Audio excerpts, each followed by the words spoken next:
મહિલાનું મોત નીપજ્યું। ઉમરપાડા તાલુકાના જોડવાણ ગામની આ ઘટના, જેમાં મૃતક મહિલા ખેતરમાં શૌચ ક્રિયા કરવા ગયા હતા। જંગલમાંથી આવેલા શ્વાનના ટોળાએ તેમના પર હુમલો કર્યો। ગંભીર રીતે ઘાયલ મહિલાનું મોત નીપજ્યું છે। ઉમરપાડા પોલીસે વધુ તપાસ હાથ ધરી છે।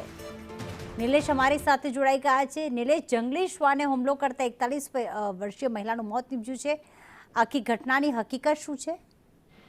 ચોક્કસ પ્રીતિ, સુરત જિલ્લામાં જંગલી શ્વાનોના કારણે વધુ એક મહિલાનો જીવ ગુમાવવાનો વારો આવ્યો છે। ખાસ કરીને જો વાત કરવામાં આવે ઉમરપાડા તાલુકાનું જે જોડોળ ગામ છે, ત્યાં ઈમાબેન વસાવા નામના મહિલા ખેતરમાં સ્વચ્છ કરવા માટે ગયા હતા। તે સમય દરમિયાન જે ઉમરપાડાનો જે જંગલ વિસ્તાર છે, જંગલ વિસ્તારમાંથી કેટલાક શ્વાનો દ્વારા આ મહિલા પર ટોળાએ હુમલો કર્યો હતો અને મહિલા ગંભીર ઇજાગ્રસ્ત થયા હતા અને સારવાર અર્થે હોસ્પિટલ ખસેડાયા હતા, જ્યાં ટૂંકી સારવારનું તેનું મોત નીપજ્યું। ખાસ કરીને સમગ્ર મામલે ઉમરપાડા પોલીસે તપાસ પર હાથ ધરી છે, પરંતુ જે રીતે શ્વાનોનો હુમલો દિવસે દિવસે વધતો જાય છે, જેને લઈને જે લોકોના જીવ ગુમાવવાનો વારો આવી રહ્યો છે। જી આભાર તમામ વિગતો માટે નિલેશ।